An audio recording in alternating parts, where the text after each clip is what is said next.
They handcuffed me and my wife out here. They wanted me to sit on the curb while they were carrying this out, something that I refused to do. They wanted my wife to sit on the curb out here, that she refused to do.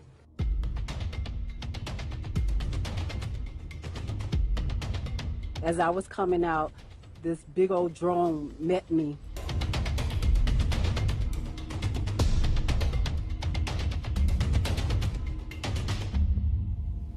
The only revolutionary organization that's done something here on the ground practically for African people is the one that's come under attack. Institution that offers a community radio station, a newspaper, a commercial kitchen, an Aquaba Hall rental space, and community office for our organizers. That was the building that has come under attack.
You need a breach? What do you need? Need one. I don't know. What's hold that with money? Don't take it.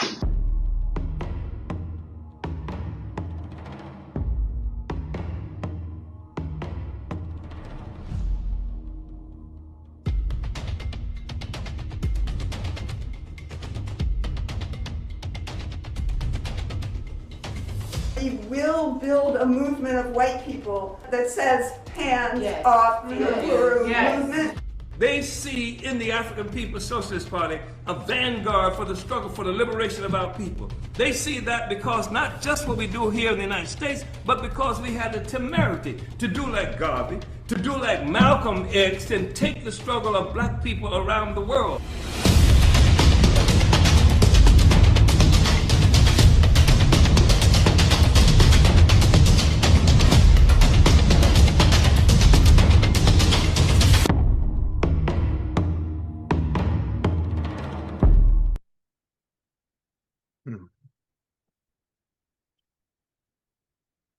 Thank you.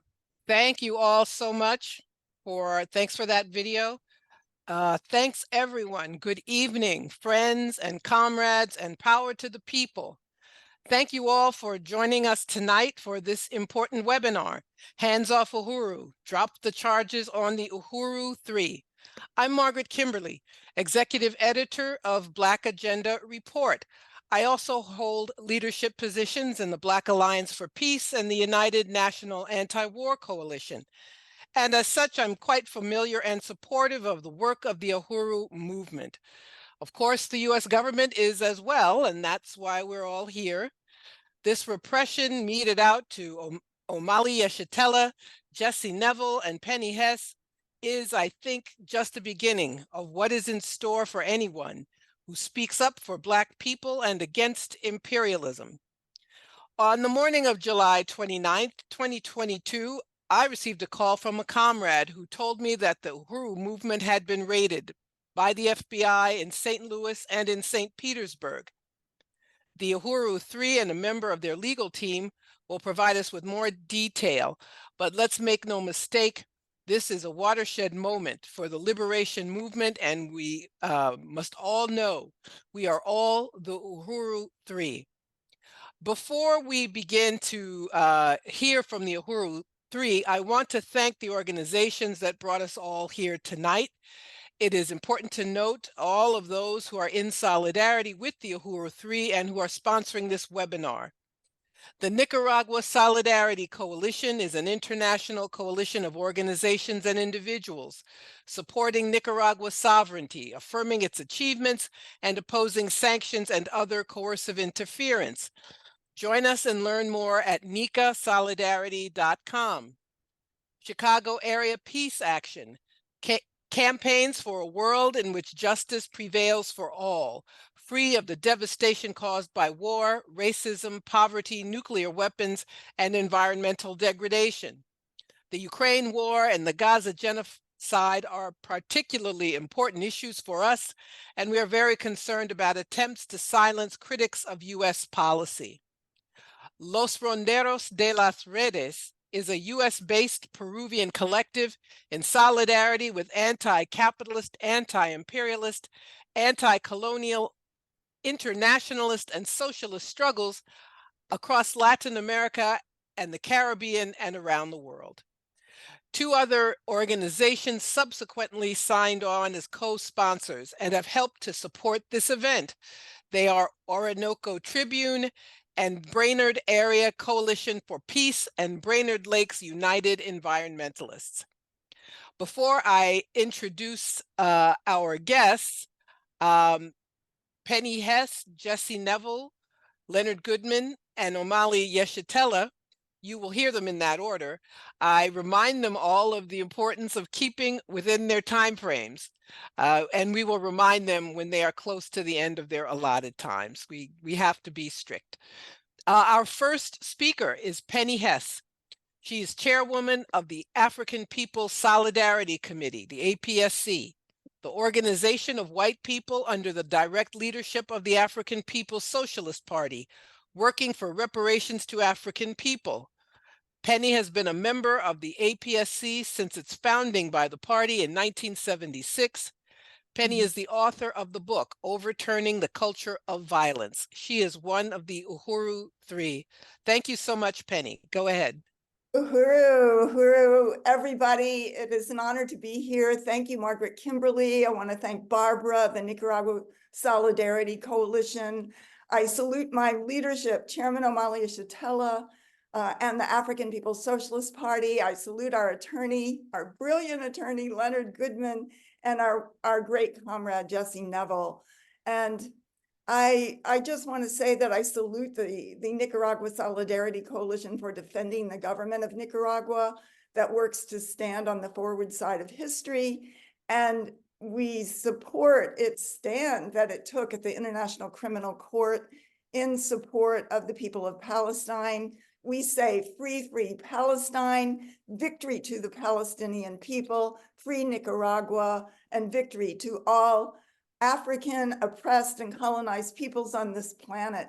This is a powerful time for the crisis of the US and the presidency and the G7. If anybody saw the New York Times today saying that the G7 is in a very deep and weak and crisis mode, but this is a powerful time because of the stand of the Palestinian people and the oppressed and oppressed peoples on this planet.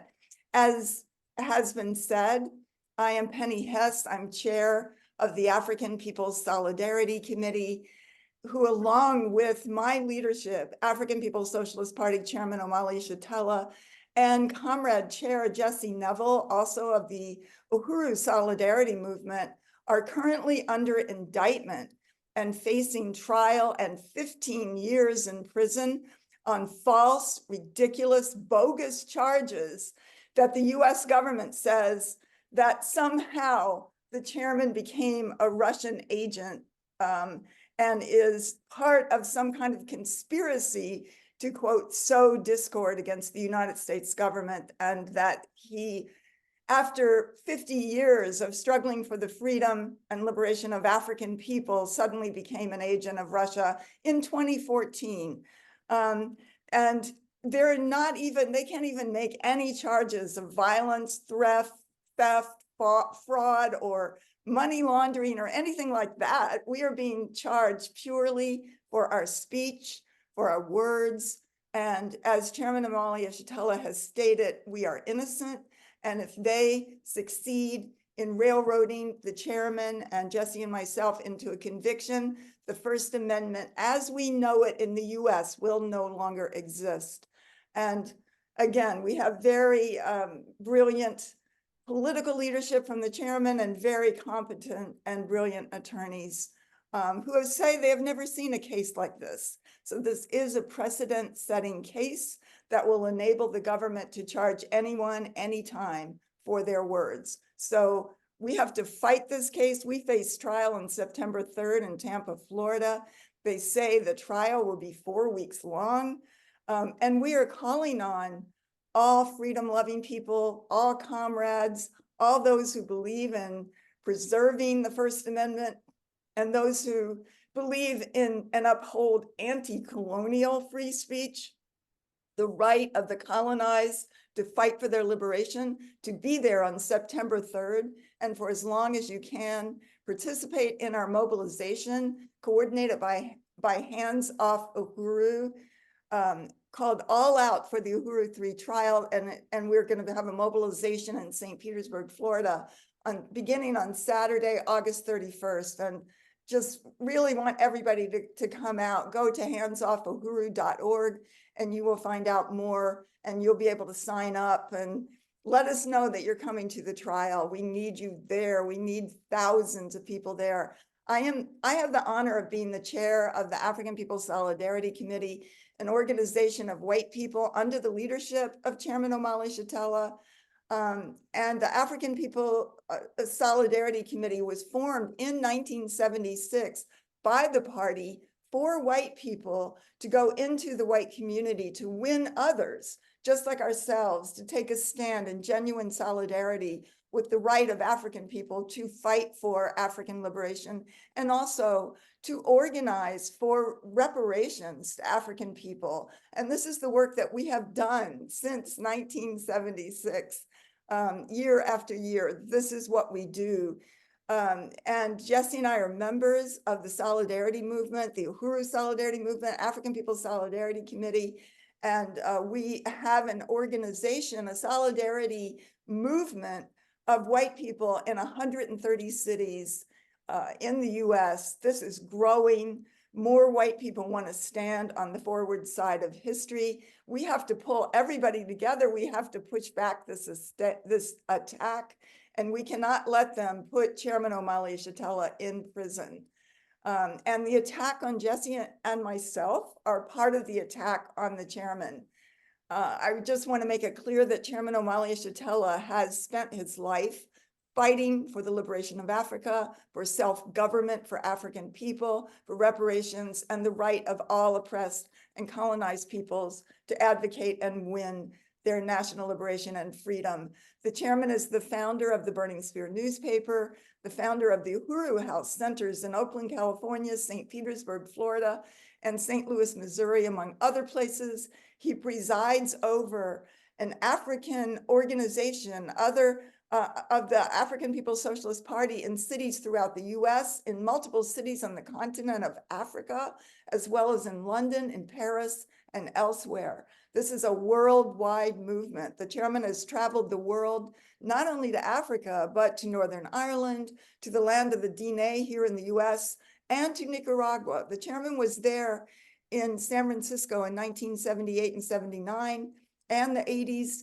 In those years, there were FSLN cadre, Mario Lanao and Carmen Olivares, who were close comrades with the Uhuru movement, with the chairman, meeting with the chairman very often. They were based in the Mission District of San Francisco. The FSLN comrades spoke at all Uhuru movement events, and the chairman spoke at their events at Casa Nicaragua on 24th Street near Harrison, at the Women's Building, and other venues. And in 1981, the chairman was invited to the first conference on international solidarity in Nicaragua.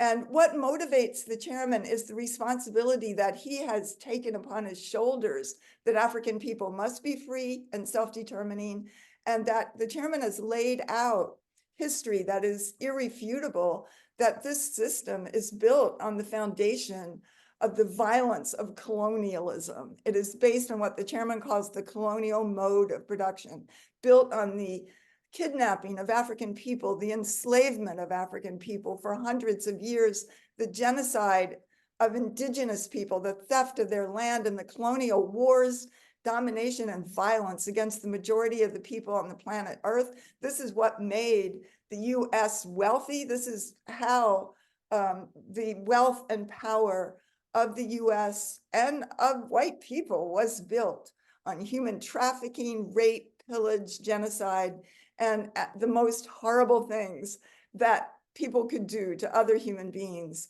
We know that in Nicaragua today, 25% of families in Nicaragua live in poverty, with many forced to live on only $1.25 a day. And we call on, white people to take a stand for reparations to African people and the return of all the stolen wealth of the colonized. The chairman is fighting for all people, colonized and indigenous people, to be free and to end this brutal blood-sucking system. And we were there again in San Francisco after the Sandinista victory and went to all of the events when the Sandinistas were experiencing this heady period of victory of the revolution. And the chairman has shown that the main contradiction in the world today, what the Sandinistas were fighting, what the Palestinians are fighting, is this colonial mode of production. The fact that colonialism is not in the past, it is not a bad policy. It is, in fact, the DNA of this very system that we live in. The US couldn't live for one day without stealing the resources and the power and the freedom of oppressed peoples on this planet.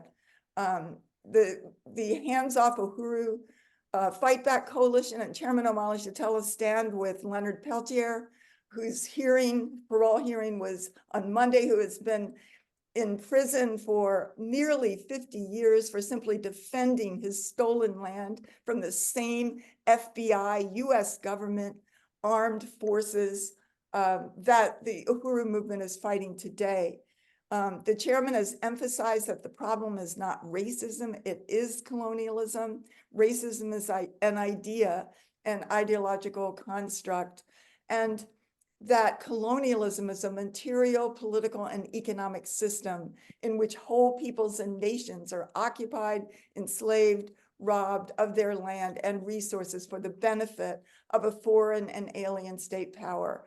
The state wants to put the chairman in prison for his ideas, for his struggle, for his fight, to say that the people must be free, that African people must have power over their lives, which is the Black Power Blueprint and the work here in St. Louis that I invite everybody to. Thank you, Penny. Incredible programs. Pardon me? I said, thank you, Penny. Your time's up. All right, thank you. Hands off Uhuru, hands off Africa. Come to St. Louis, Uhuru. Thank you. Thank you so much, Penny. Yes, I'm going to have to do that. I'm going to have to remind everyone when their time is up, we want everybody to be able to speak and to have Q&A. Our next speaker is Jesse Nevel. Jesse Nevel is the chair of the Uhuru Solidarity Movement, USM, the mass organization of white solidarity with Black power under the leadership of the African People's Socialist Party. As part of the APSP-led strategy to popularize the demand for reparations, Jesse ran for mayor in St. Petersburg, Florida in 2017 on a platform of reparations to the African community. He is one of the Uhuru Three. Thank you so much, Jesse. Thank you, Uhuru. Can you hear me? Yes, loud and clear. All right.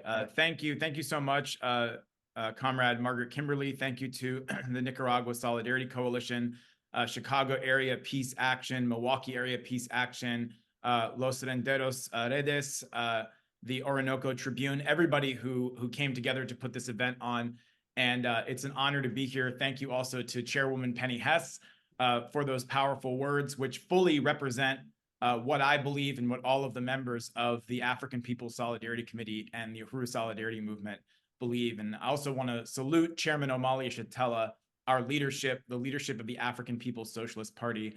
And I also want to welcome and salute Attorney Leonard Goodman, one of the incredible lawyers on our powerful legal team. I want to encourage people to go to the Chicago Tribune and check out the op-ed that was published yesterday by Leonard Goodman in that newspaper. And I also want to acknowledge all of the lawyers who are working on the legal team for the Uhuru 3 case, including Leonard Goodman, as well as Angela Rainey, Addie Griffin, Mutaki Akbar, and Tom Inskeep. And I want to talk a little bit about the case that is unfolding right now, the case of the Uhuru 3, and some of the law and legal questions involved. Attorney Goodman will be able to say much more about the struggle that our legal team is making in the courts to push back against this bogus indictment and to call for the dismissal of this bogus indictment. But I want to start off by quoting two statements, two very concise but profound statements from Chairman Omali Yeshitela. The first is that law is the opinion of the ruling class. And the second is that the colonizer controls the law, but colonialism itself is illegitimate. And the reality contained in these two statements could not be more glaring than it is in the case of the US government's manufactured charges against Chairman Omali Yeshitela, Chairwoman Penny Hess, and myself, known as the Uhuru 3. As Chairwoman Penny so eloquently laid out, the chairman is fighting for his right to organize African people in their anti-colonial struggle for liberation. Chairwoman Penny Hess and I are fighting for our right to stand in solidarity with African and oppressed peoples against colonialism. The US government is using the law, specifically 18 USC section 951, the foreign agents law, as the mechanism, the weapon by which to wage this attack against the African People's Socialist Party. But this has nothing to do with the law. The basis for the attack on the Uhuru movement is not legal, it is purely political. It is a political attack on the African liberation movement. It is a political attack on the right to freedom of speech. The US government is trying to use the prosecution, the frame up of the Uhuru 3 as a test case for the First Amendment, testing the limits of the US government's ability to openly suppress political speech.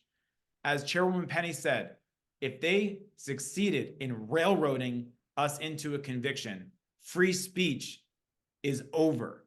Free speech as we know it is over.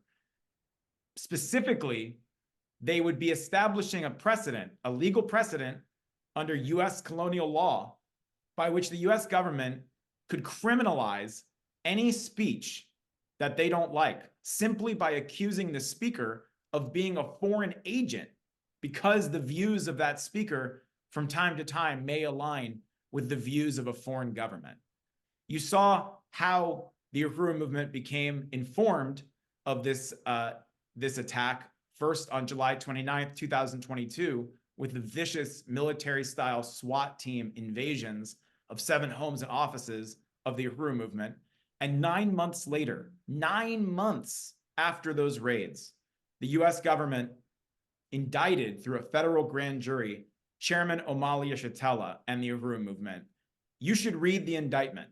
What we're about to tell you, what we've been telling you about this indictment, don't take my word for it. Go to handsoffahuru.org/motion to dismiss, read the indictment, read the motion for dismissal filed by Leonard Goodman, see that they are alleging the absurd charge that Chairman Omali Yeshitela, after fighting for 50, 60 years of his life for the liberation of African people, suddenly in 2014 became pawns in a Russian conspiracy to sow discord in the United States.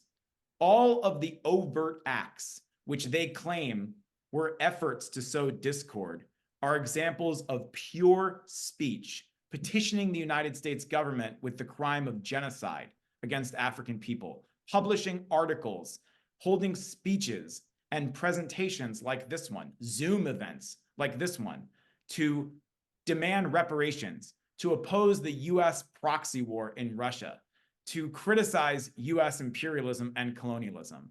And for these words, for these examples of pure speech, the US government wants to put Chairman Omali Yeshitela and the Uhuru 3 in prison for 15 years. This indictment is based on the insulting, slanderous, racist premise that Chairman Omali Yeshitela or any African in the United States would need to be educated by a Russian or by anyone to tell them they are oppressed, to tell them they have a right to struggle for their freedom.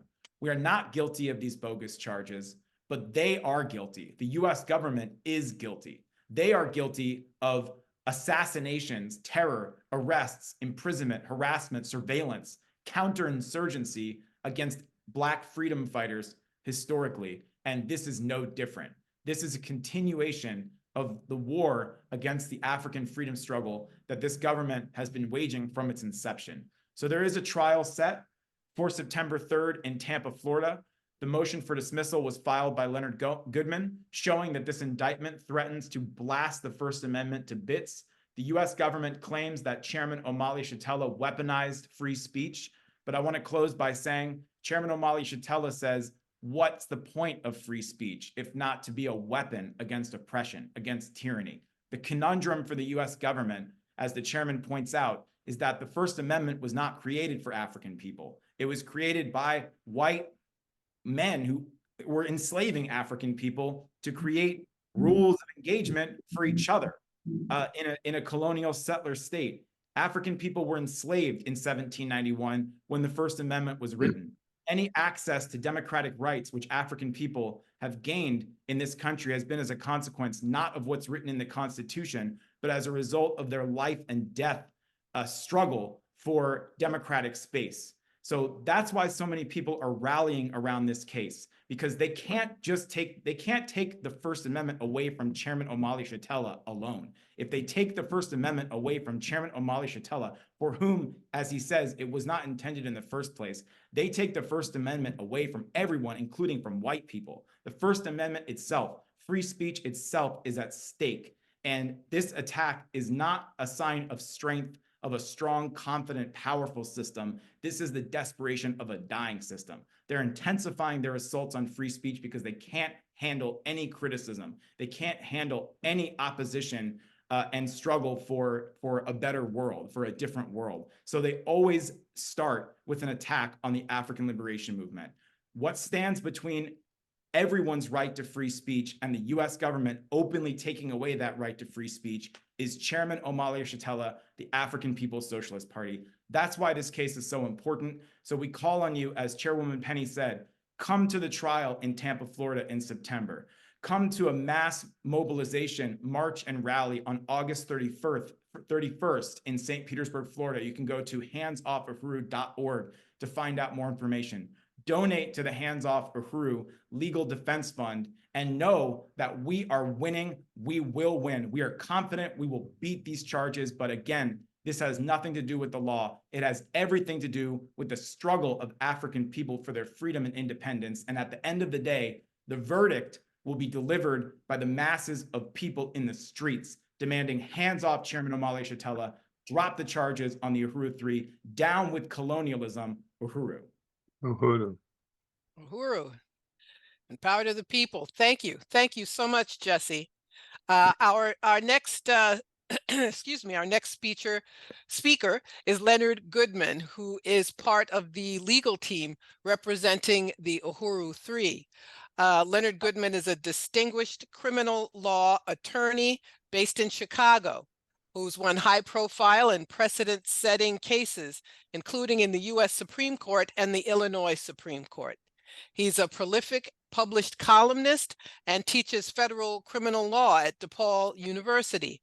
He is also the author of the motion to dismiss the indictment against the Uhuru 3 on the grounds that it violates the First Amendment right to freedom of speech. Leonard Goodman. Thank you, Margaret, and it's an honor to be here.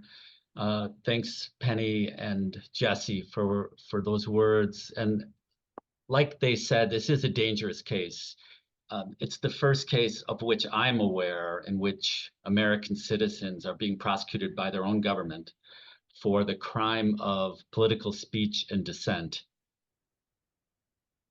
I think most of you are familiar with the African People's Socialist Party. I think one thing I want to focus your attention on, because I think it's really important here, is the timing of this prosecution. the spring of 2022, after Russia invaded Ukraine, the African People's Socialist Party was one of the few prominent activist groups that was publicly criticizing the United States' involvement in Ukraine, publicly blaming the United States for provoking Russia's invasion.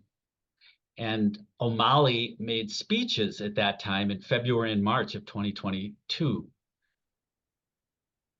blaming the United States and NATO for creating the crisis in Ukraine by expanding NATO 800 miles towards Russia's border, helping to overthrow Ukraine's elected president, Viktor Yanukovych, in 2014, and by arming Ukraine to the teeth, I'm quoting the chairman, and using that country as a dagger to threaten Russia.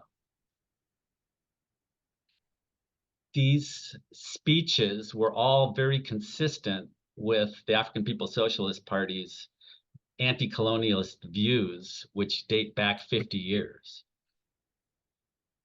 In July of 2022, just a few months after Omali gave these speeches, in what appears to be a direct effort to suppress dissenting speech by the federal government, FBI SWAT teams raided Omali's home, Penny's home, Jesse's homes, and the offices of the African People's Socialist Party.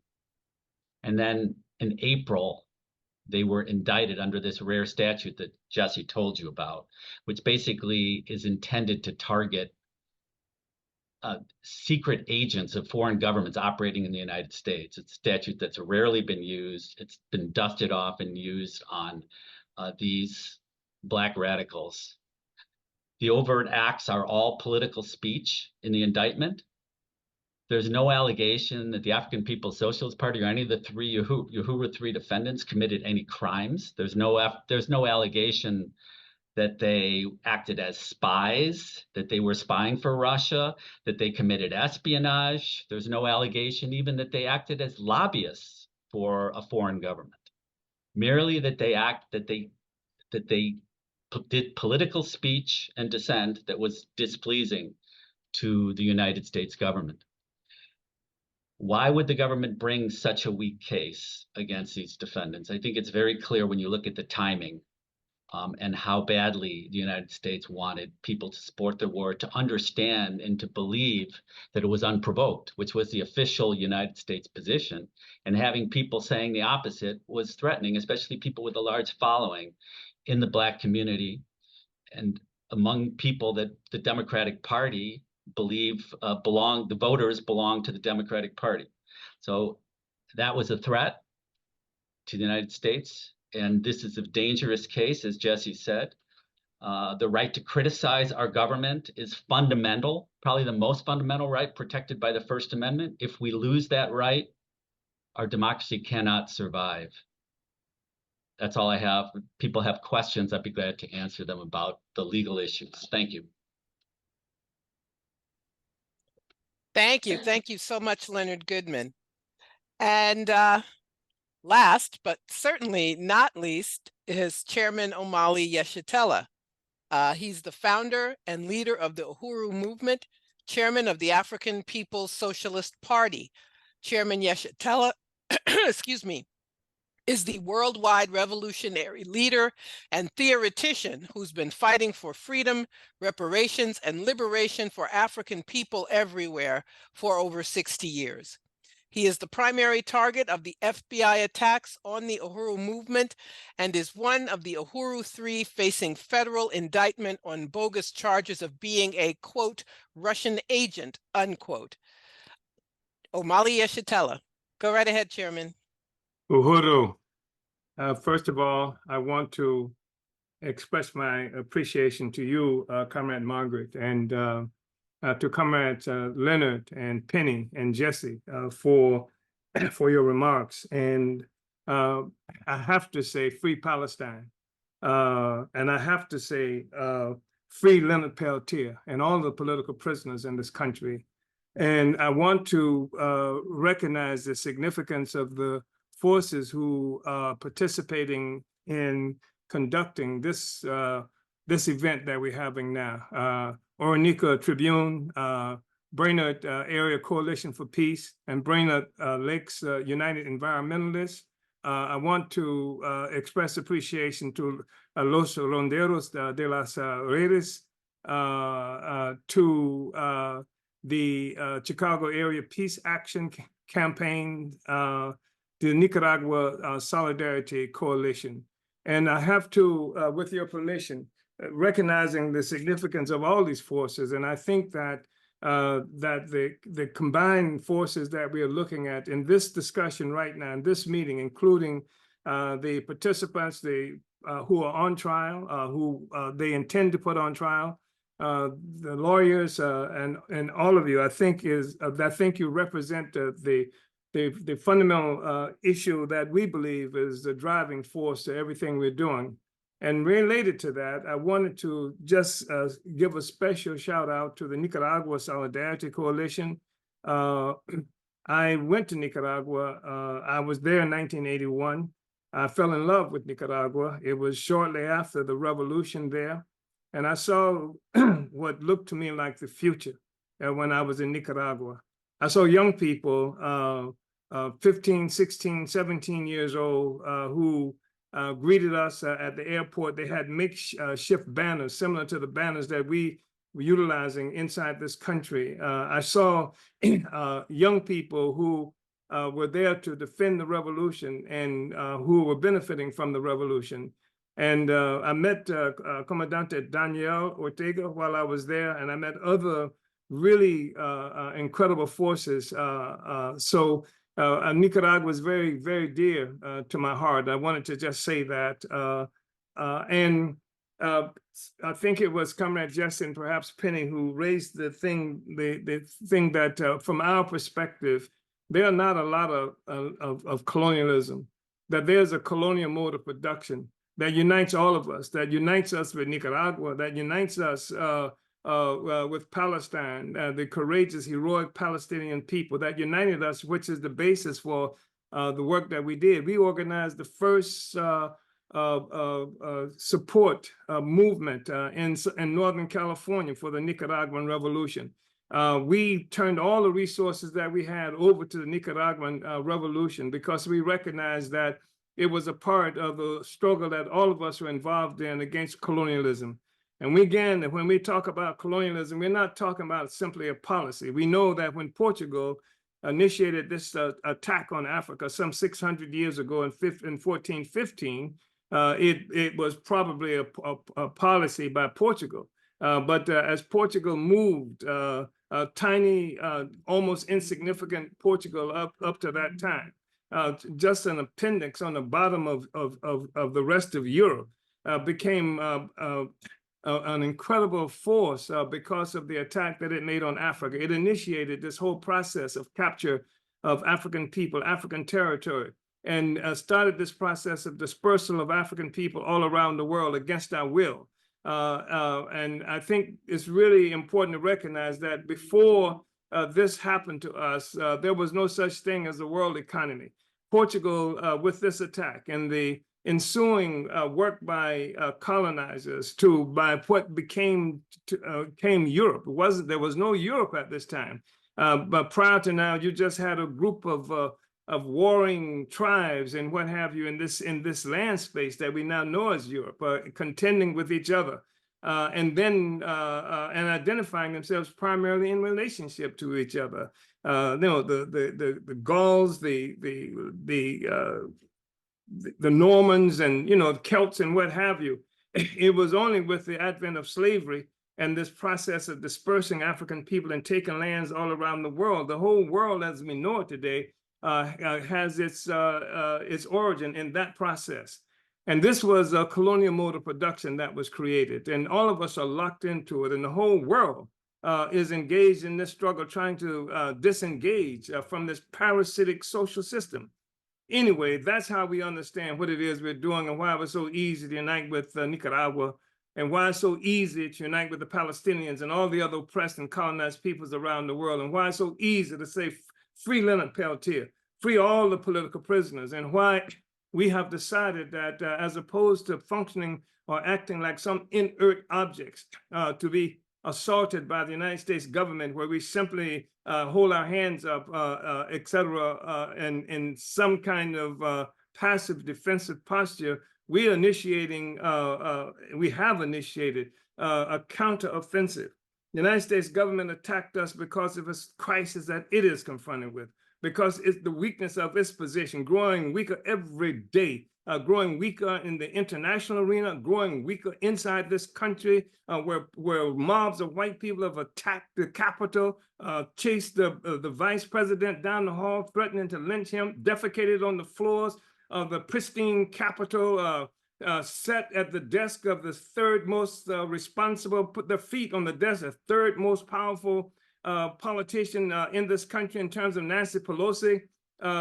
This represents crisis, and the crisis that we're looking at today, where people are even fearful of whether or not there's going to be an election in 2024, and if there's an election in 2024, whether it will be accepted as valid. The people are discussing openly the possibility of civil war inside this country. There's a profound crisis here. And this is the thing that shows the fragility of the social system that we're involved in, so they cannot even tolerate a discussion. We haven't committed any kind of crime. We have only, and our lawyers and Leonard has had to go before court with the saying that even if we did these things they're talking about, this is covered by First Amendment rights, by free speech rights, that there is no violation of the law. But I want to say we didn't do it. We didn't do what they said. It's a manufactured, concocted kind of thing that they have created. And I want to, and this is Joe Biden's and the Democratic Party's attack on us, et cetera. And there's a whole bunch of sleight of hand, of course, that's happening on right now. So people are running from Trump, and the Democratic Party doesn't offer anything to African people. Only thing it has to say is that if you don't vote for us, you'll get Trump. Our response has been, we've run people for office. We ran for office in 2017, 2019. We ran on the question of reparations. We ran around the question of gentrification, et cetera. We ran around the question of Black community control of the police. And the government said the Russians paid us to do this. So on the one hand, they attack Africans and did attack Africans because, as J. Edgar Hoover defined the Black Panther Party in 1969 as the greatest threat to the internal security of this country, and they said they were doing this because the Panthers were armed. Well, we're not armed, and we ran in elections. This is how you said it's supposed to happen, and yet when they attacked us, and I want to really send a shout out to my wife, Omali Yeshitela, because she's usually not in this kind of process having these discussions, but she was in that house with me when they attacked my house on July 29, 2022. She faced the same kind of death threat that I faced when I came downstairs at their command at pre-dawn, where there were armored personnel vehicles and parked in front of our house, and where they used assault weapons with the laser targeting devices that were bouncing off my chest. Like Fred Hampton, I thought they were going to kill me, just like they killed Fred Hampton in 1969 under similar situations, except he was asleep. And as she comes out of the house, she's almost hit in the face by a drone, and they handcuffed her. They didn't even indict. She wasn't even a so-called unindicted co-conspirator. She just lived in the house with me, but she was more than that.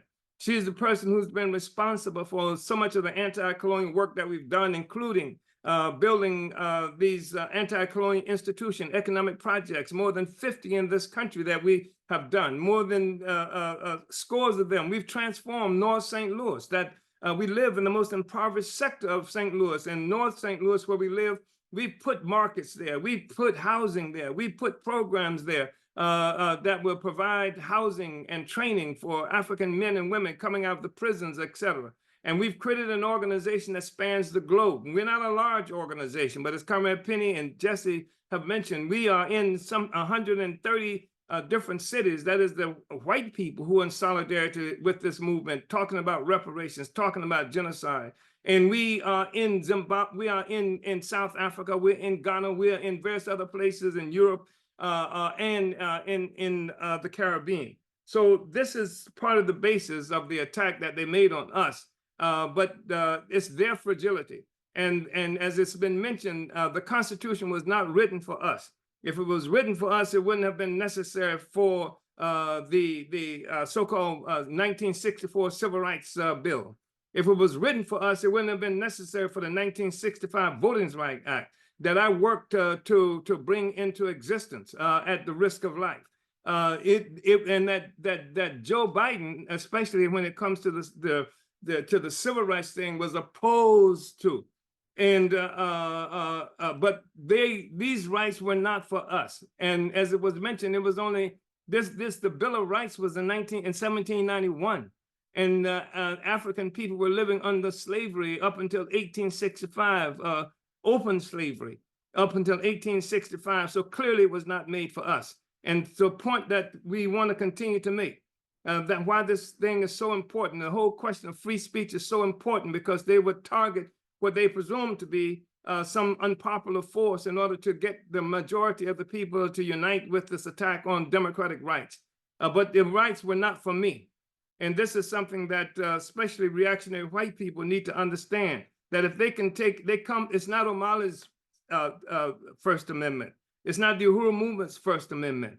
It's the First Amendment that's supposed to be for everybody in this country. And if they can take it away by attacking us, then everybody has lost. So on August 31st, we're going to be in St. Petersburg, Florida, and everything that proclaims to be radical, revolutionary, anti-imperialist, for peace, against oppression and repression will be there with us. And this is just the Saturday before the trial, which will be happening on that Monday, September 3rd. We're calling on everybody to go to handsoffuhuru.org, handsoffuhuru.org, and get further information on that. And thank you, Comrade Leonard Goodman, for the incredible work that you've done with the motions that you filed. And it's always been mentioned that we've got other lawyers, Ada Griffin and Utaki, and various other forces who are working with us. Angela Rainey, Tom, what's Tom's last name? Say Inskeep. Yeah. So just want to thank everybody for the incredible work that's being done right now. They have a predicament that's going to be very difficult for them to resolve. They got a former president that's already said that everything is rigged, the legal system is crooked. They got who's been indicted and not just but tried and convicted and facing a whole host of other charges. They got a president's son who and convicted on gun charges and facing other kinds of charges. And there seems to be a road leading to the White House in terms of some of the claims associated with Hunter Biden and the millions of dollars he's got from Ukraine and China and other places. But that's another story. Our responsibility is to go ahead and win this case, and the people will be the final determinants of what happens in this courtroom. And thank you so much. Uhuru. Thank you. Thank you so much, Chairman. Excuse me. So we would like to have a discussion, to have Q&A. Some of you have already put your questions in the Q&A. Please put them there, not in the chat. But before I go to questions, I'm going to use the moderator's prerogative, and I'm going to ask Leonard Goodman a question. In reading the indictment, it says things like sowing discord. Defendants sought to sow discord. What is sowing discord, and how is it illegal? How is it part of an indictment? Well, what it is, I don't know, but it's something I've never seen before in an indictment. It's certainly not illegal. And if you're a good activist group, you're supposed to sow discord. You're supposed to make people uncomfortable. You're supposed to make them think and question their leadership. So no, there's nothing in this. I would say the indictment's un-American, but it's a good question. Yeah, it's weaponizing speech. And what does the First Amendment say? I mean, people often say you have the right to free speech. What right does it give us? Explain it to us. Well, it says that Congress shall make no law. respecting the freedom of speech or religion. So, but it has been held by the courts to protect your right to dissent and to disagree with your government. And there's a very important case that's somewhat similar to this case, and I think it's precedent setting. It dates back to 1937, DeJong versus Oregon. And that's a case where the Supreme Court struck down the conviction of a citizen who was speaking on behalf of the Communist Party. And the Supreme Court said the only question you ask when you're evaluating speech is, does that speech transcends the bounds of freedom of speech which the Constitution protects? That is it obscene speech which the court has held the Constitution does not protect, or is it criminal speech, whereas it's committing fraud or espionage? There's no dispute in this case. The speech that Omali has given over and over again, that's cited in the indictment as overt acts, is lawful speech. It's not obscene. He's not inciting violence. It's peaceful speech. It's speech that makes people think. And really the problem is here that this is a group that has a fairly large following. They have their own newspaper. They can reach people through, they can't be censored. It's very hard to censor people when they have their own newspaper. They have their own community radio station. And they are saying things that conflict with official government doctrine, official government dogma. And that is dangerous, apparently, according to the government. When you have a government that doesn't represent the people, that has to lie to the people, and tell them, when you have a government that represents donors and not the people, and has to lie and pretend that they're representing the people, people that tell the truth or that conflict with government dogma are a threat. And that's what this case is about. Thank you. Thank you so much. I'm going to go to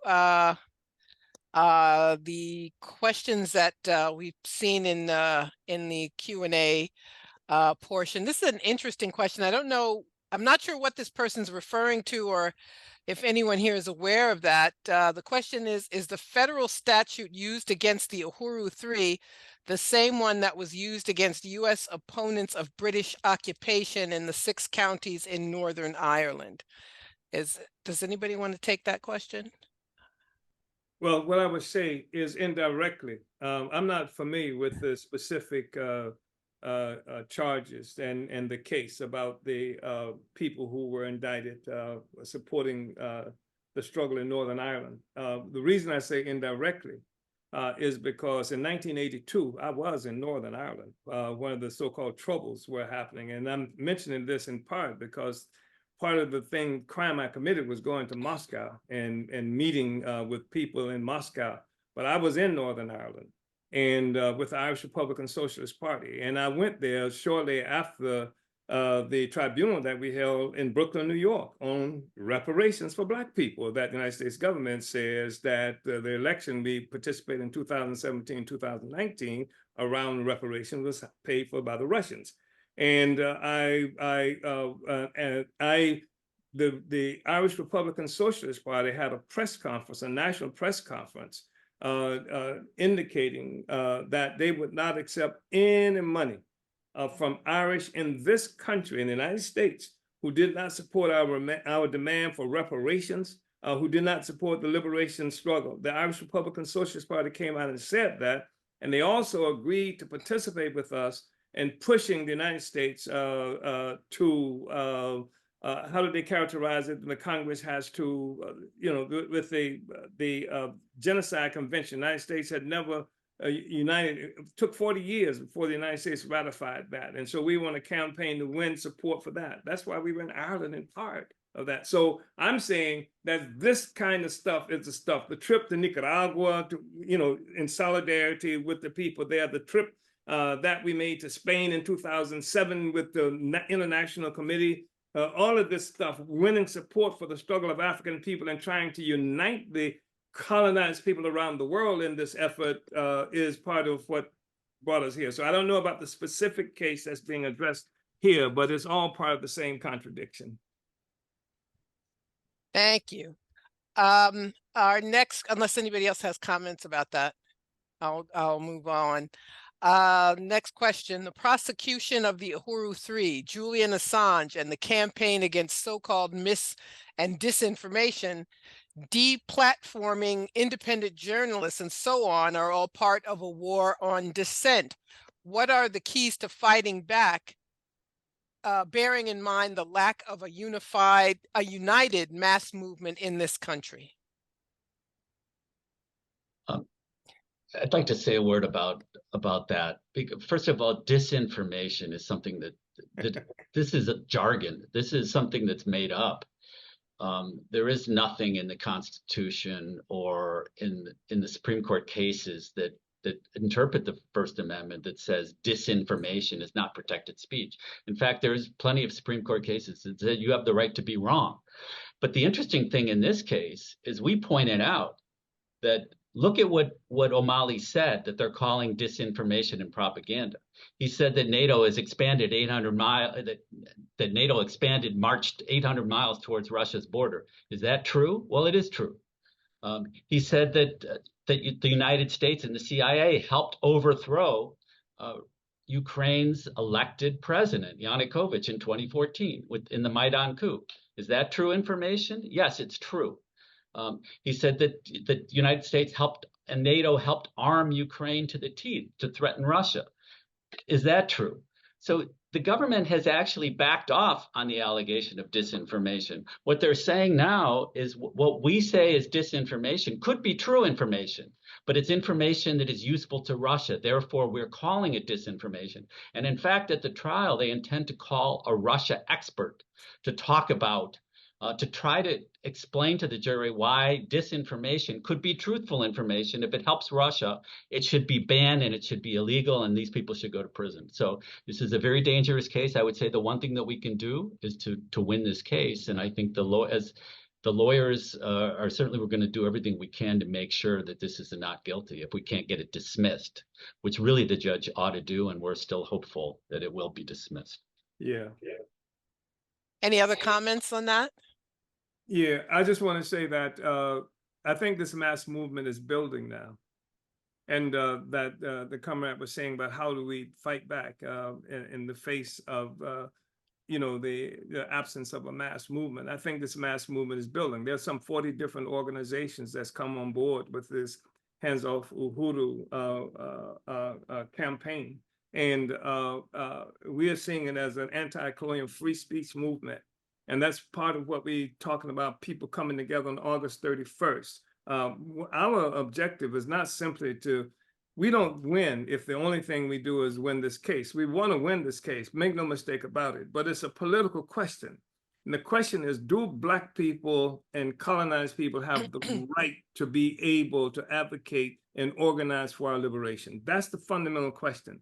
And we want to reinvigorate that movement that they crushed in the 1960s with assassinations and murders that happened throughout this country. That led to them declaring that the Black Panther Party was the greatest internal threat to the security of the United States. We want to rebuild a movement, a real people's movement. So I think that mass movement is in fact occurring right now. Yes, Margaret.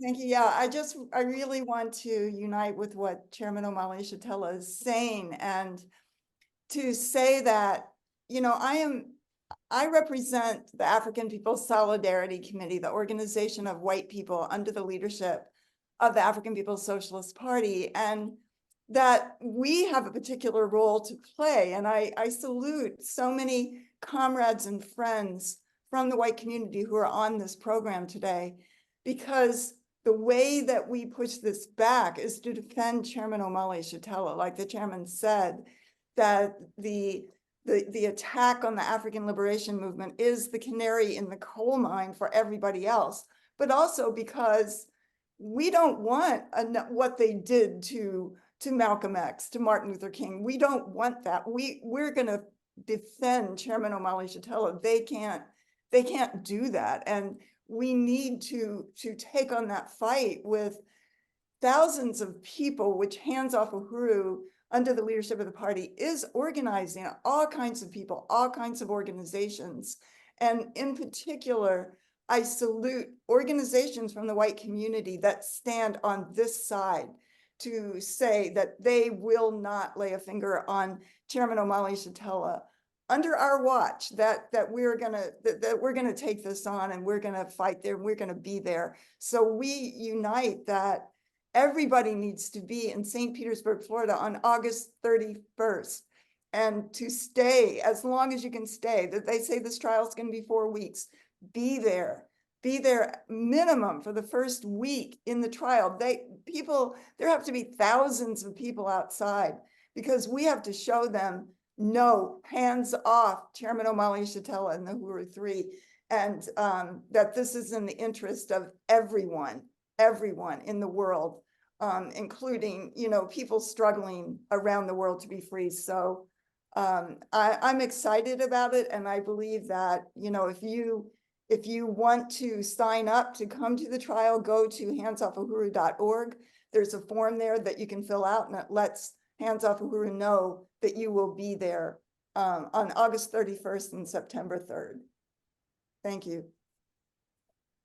Also, we support Scott Ritter. We think that the attack on Scott Ritter was based on the same thing, and Assange and all of them. I think that it's an incredible moment in history, where you see the fragility of the leaders, the rulers of this country, feeling that their rule is so fragile that they cannot tolerate a discussion. I mean, you talk about a bad GPS system. I mean, they attacked us in St. Louis, Missouri, and in St. Petersburg, Florida, because we're supposed to be working for Russia. And it seemed to me that the real target should have been in St. Petersburg, Russia, not St. Petersburg, Florida.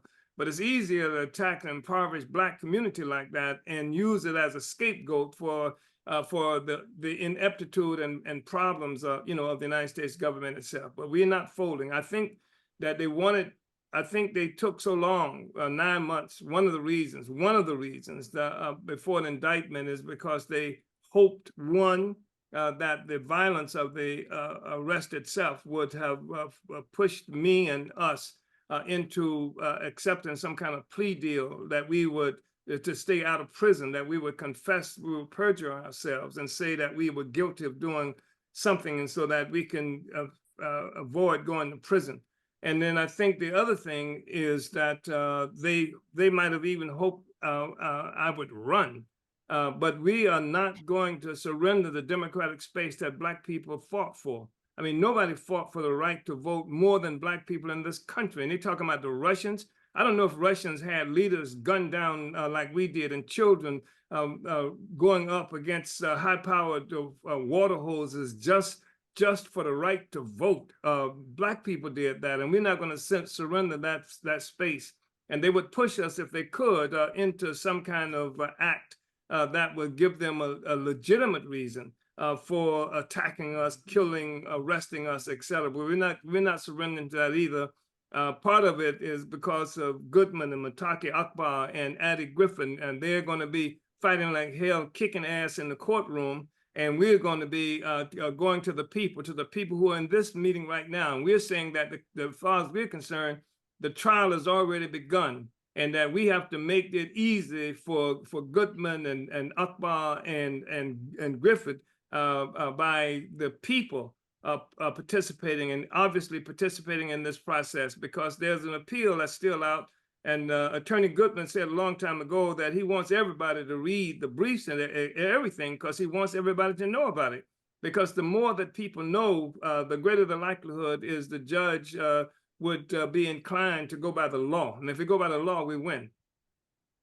I'd like to just second what the chairman said about Scott Ritter and Julian Assange. There is a lot of similarities, because both of them are saying things that conflict with government dogma, and both of them have the ability to reach large numbers of people. That's what makes them dangerous. I think that Assange is the most dangerous to the U.S. government, because he released official documents which were impossible for the government to refute, and they told the truth in real time. If WikiLeaks had been around at the time of the propaganda that led to the Iraq War, there may not have been an Iraq War. We would have seen that it was bullshit, what they were telling, or what they were trying to sell us. So that's the way it works. They're trying, we know that the government is trying to shut down avenues of free speech. We learned that through the Twitter files and what they're trying to do to restrict the free internet. But right now, it's still possible to get the message out, and that's very threatening to the government. Thank you. Yes. Someone asked about, I think it's all connected. Russia's not giving in to the proxy Ukrainian war, and people here are looking at their cost of living increasing while our tax dollars are going to Ukraine and to Russia and to instigate a war against China. What do you see as the trajectory? I mean, this shows a system in crisis that people are.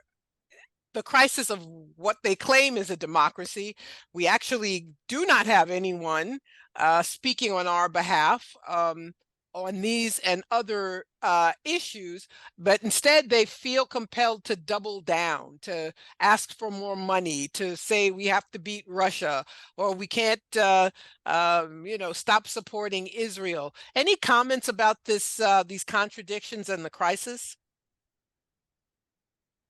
Well, in order to convince people to spend their hard-earned tax dollars on war, we had to be told that this was an unprovoked invasion, and that Russia was on its way to take over Europe and maybe across the Atlantic to the United States. And if you read the New York Times or the official, the so-called mainstream press, they all follow government dogma.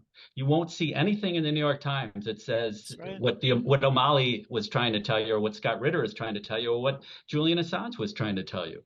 That in fact what they're saying is a lie. This was not an unprovoked invasion. This was provoked. It was well understood for a decade that expansion of NATO up to Russia's border was going to create this crisis. So, the government, in order to carry on with a very profitable system, where the money goes to people and make sure that wealthy people get a nice return on their investment, and they're heavily invested in war. To keep this going, they can't have people like the Omali and Scott Ritter conflicting. So that's what we've got, and we got to fight to keep free speech alive.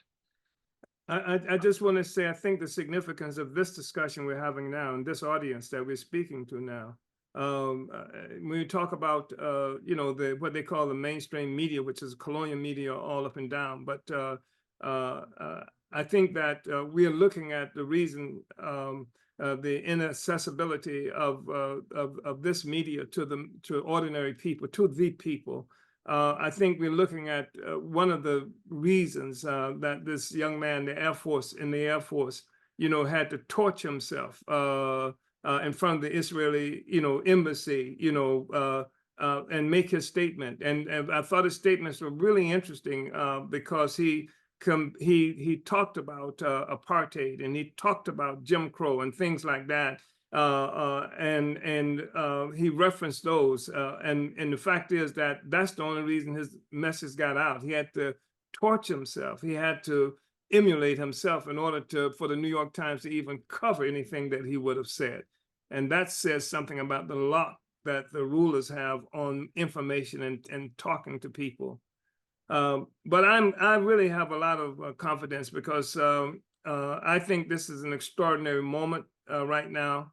The whole system rests upon a really shaky foundation. And the colonizers are having these huge struggles among themselves even. That's reflected in how the state is being used, not just politically against us, but it's being used, they're using the state apparatus against each other in this process. It's a critical moment in history. And we have a responsibility, because they would convince us there's no alternatives to the Democratic Republican parties. And we say the people are the real alternatives, and that we have to go ahead and take a stance. And this is a critical question, critical struggle right now. This case is fundamental. And if we lose this case, then we won't have to worry about discussing this further. Thank you. There's a question, is there anyone in Congress willing to speak up for the Uhuru Three? Have you gotten any public support from any elected officials? Only elected officials at the time we've gotten Charles Barron out of New York, incredible person, and Jesse Todd, who was an alderperson here in St. Louis, and who actually tried to get the Board of Alderpersons to pass a resolution, Dred Scott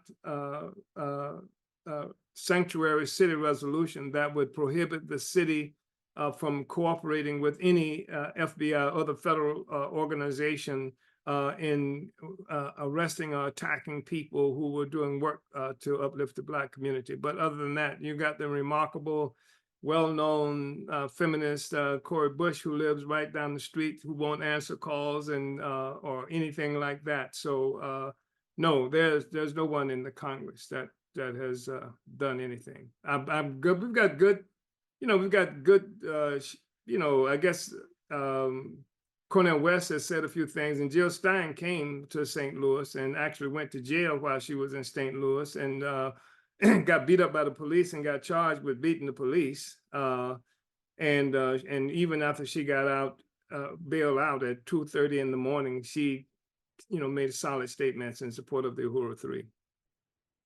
But nobody who's in office, no. Well, you're in good company. They don't say a lot about many things. So anyway. That's right. We're getting down to the end of our time. Do any of you, the Uhuru Three or Leonard Goodman, do any of you have a comment that something that has not been touched on yet?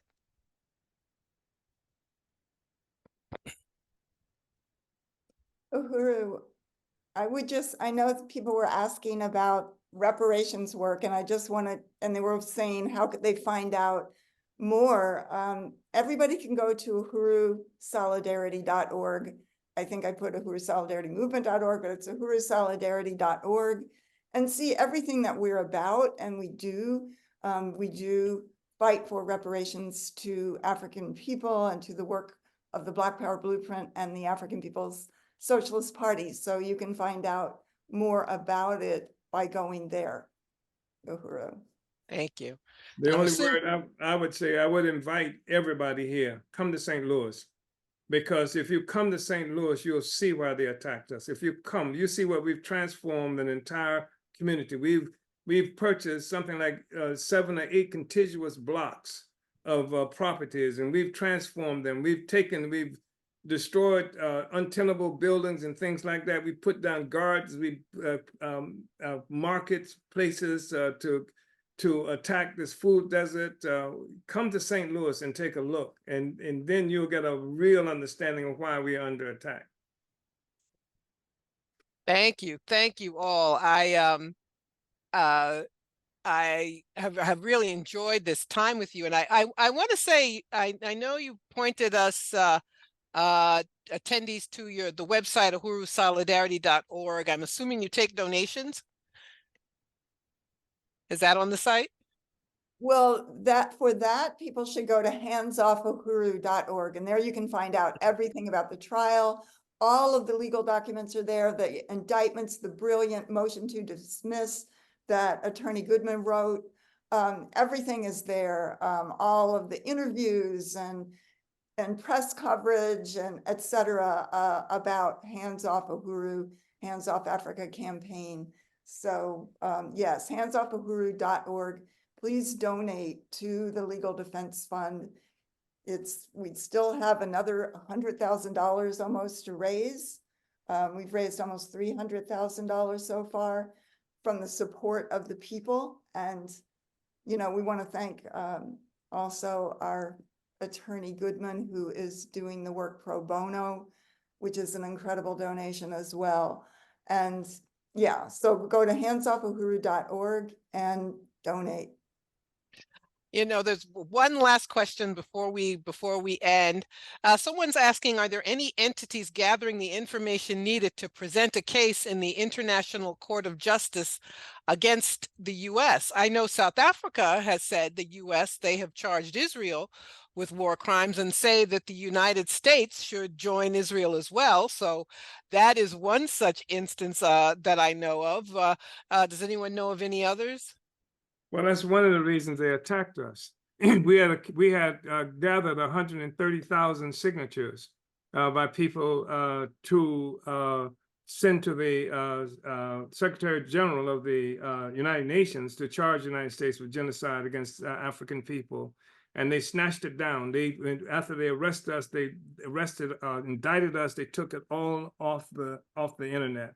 So 130,000 signatures had already been collected, and so that's what we were doing. So I don't know if anybody else has done anything like that, but we work closely with people who do work at the United Nations, and we'll see where we can go with that. Yeah. Thank you. Thank you all so much. I want to repeat our thanks to the organizations who put this together: the Nicaragua Solidarity Coalition, Chicago Area Peace Action, Los Ronderos de las Redes, Orinoco Tribune, the Brainerd Area Coalition for Peace and Brainerd Lakes United Environmentalists, and of course, the Uhuru 3, Omali Yeshitela, Penny Hess, Jesse Nevel, and attorney Leonard Goodman. Thank you. Thank you all so much. And power to the people. And thank you, Margaret Kimberly. You're welcome. You're very, very welcome. It was a pleasure. It was quite a pleasure. Thank you all, and good night. Uhuru.